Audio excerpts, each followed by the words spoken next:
Hello scholars! Today we're going to be converting between standard form and vertex form. By the end of this video, scholars will be able to define an equation and a vertex, identify the vertex of a parabola, find the vertex of an equation in both standard form and vertex form, and convert an equation between standard form and vertex form. Please pause the video to take notes and to re-watch things if you don't understand them the first time. So what is a quadratic? A quadratic is an equation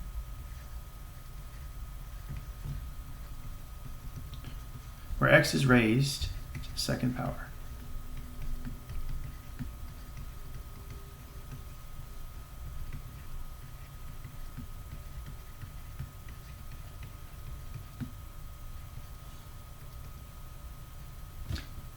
And every quadratic is going to have a vertex. The vertex is either the highest or lowest point. So if we draw a quadratic and it opens up like this, then our vertex is going to be the lowest point. And if our quadratic opens down like this, then our vertex is going to be the highest point. And we write that point as h, comma, k, where h is our x coordinate and k is our y coordinate.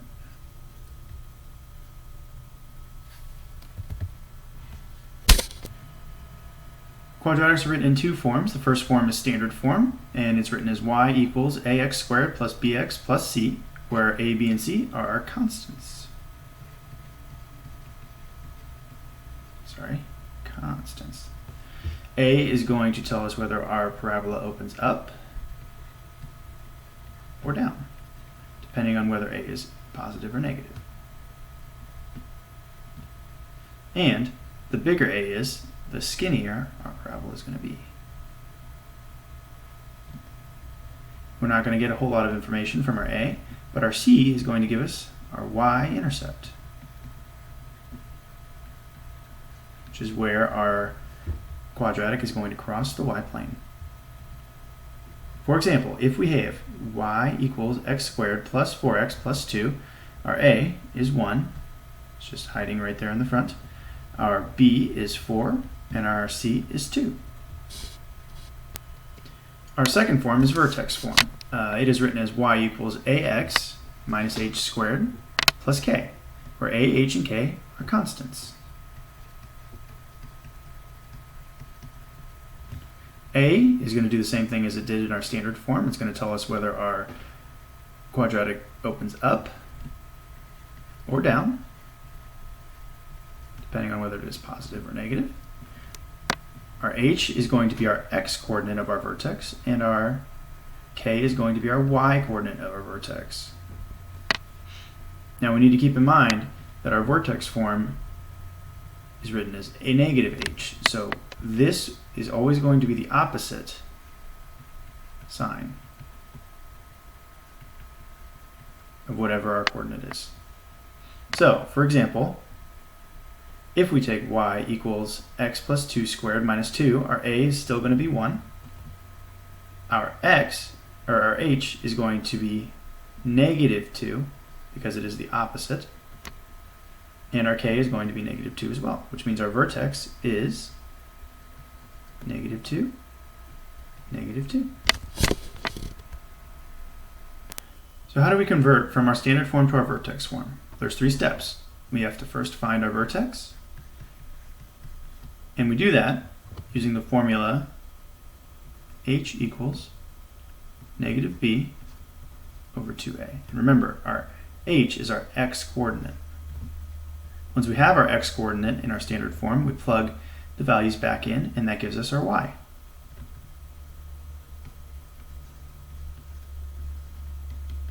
So we plug in our h for x and solve.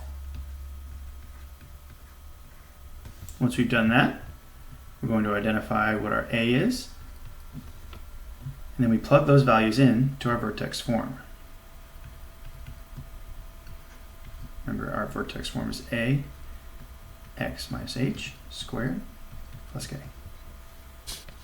So how do we go about converting y equals 2x squared plus 20x minus 30 into vertex form? Well, we follow our steps. Our first step is to find our vertex. Our vertex is hk. We find h first by plugging in our numbers into this formula, negative b over 2a. Now our b is 20, so negative b is negative 20. Our a is 2, and that 2 times 2 is going to give us a 4, and that is going to equal negative 5. So now we have our h. Now we're going to take h and we're going to plug it back into our original formula and solve for y. So we're going to get y equals 2 negative 5 squared plus 20 negative 5 minus 30. And now we're going to solve. Negative 5 times negative 5 is 25 times 2 is 50. 20 times negative 5 is negative 100 minus 30. And that is going to equal negative 80. And that is equal to k. Now we have our vertex, which is negative 5, negative 80. Now we're going to find our a. Our a is 2. And we're going to plug it back into our formula, our vertex form. So we're going to end up with a y equals 2 x. And remember, we flip the sign because we're taking a negative h, so that's going to become a positive 5 squared minus 80. Okay, we're going to convert y equals 3x squared minus 18x plus 15x for our next one. And we're going to convert that into vertex form. So the first thing we need to do is find our vertex. Our vertex is hk. And we find that by plugging our values into the formula, negative b over 2a equals h. Our b is negative 18, so negative 18 is going to give us a positive 18. Our a is 3. 2 times 3 is 6. And that's going to give us 3. So h is equal to 3. Now we're going to take our 3 and we're going to plug it back in to our formula to solve for y. So y equals 3 times 3 squared minus 18 times 3 plus 15.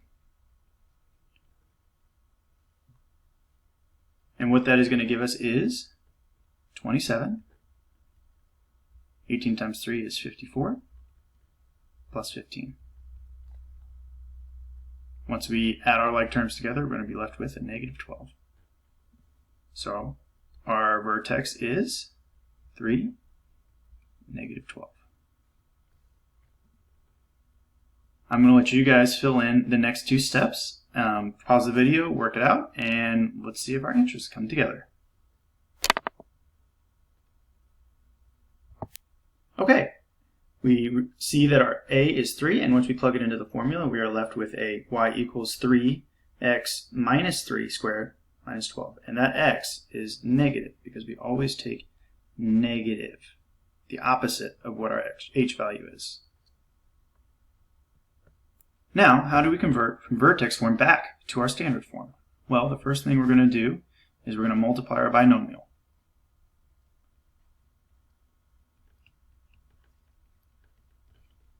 And what I mean by that is, in our form, x minus h squared plus k, this part is our binomial. We're going to multiply that back out. So you should get a quadratic. Next, we're going to distribute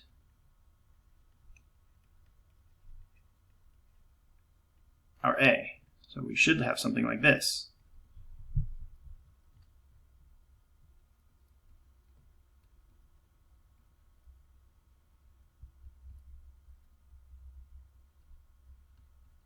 And we're going to take that a, we're going to distribute it. And then we're going to combine our like terms, which should leave us with y equals ax squared plus bx plus c.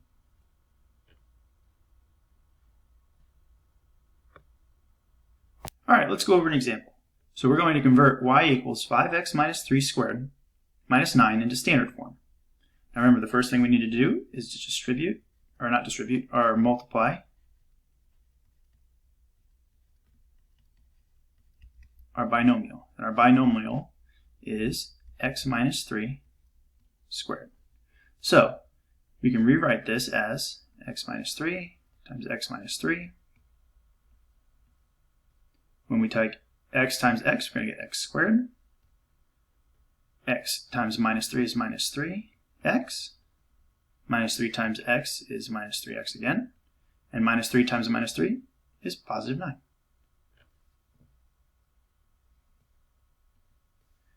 Next, we're going to distribute our a.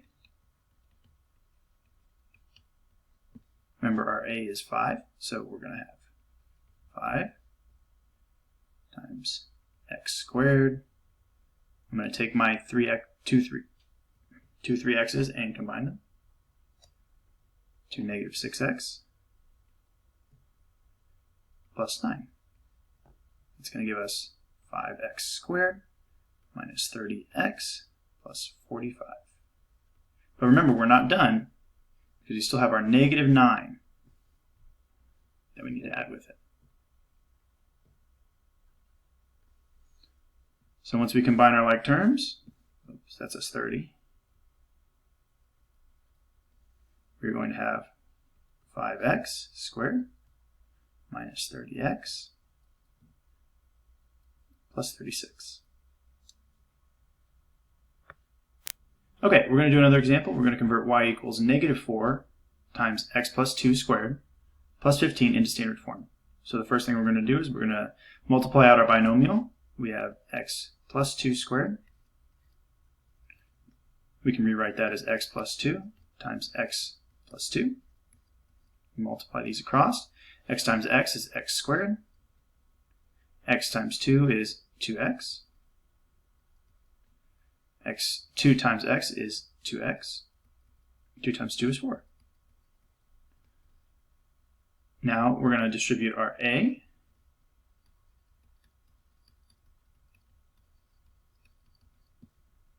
So we're going to take our negative 4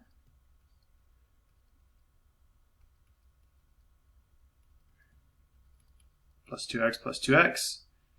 This is x squared plus 4.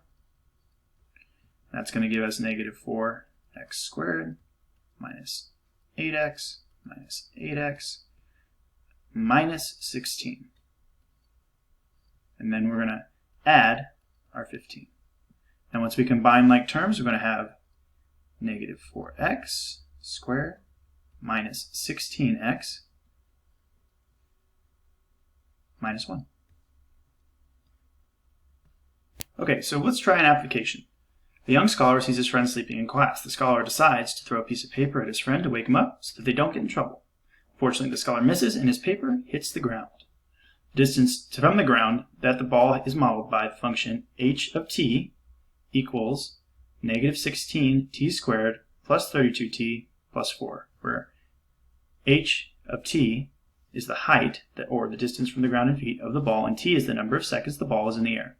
So we want to figure out two things. The question asks us, convert this equation into vertex form and answer the following questions. How long does it take the ball to reach its maximum height? And what is the maximum height of the ball? Okay, so we gave ourselves a little room to work with and we copied our equation down. So the first part is, how long does it take the ball to reach its maximum height? Well, when you think about it, if you throw a ball, it's going to look something like this before it hits the ground. And we want to find the maximum height of the ball, and we want to know when it hits the maximum height. So if we throw our ball from here, we want to know how long it takes as it's traveling, at what time it hits this point right here. And we want to know how high it is when it hits this point. We can do this by finding our vertex. So our first step is to convert this into vertex form, and once we have our vertex, we should be able to answer both of these questions. I'm going to give you guys a second to go ahead and convert this into vertex form, and we will come back in a second to compare.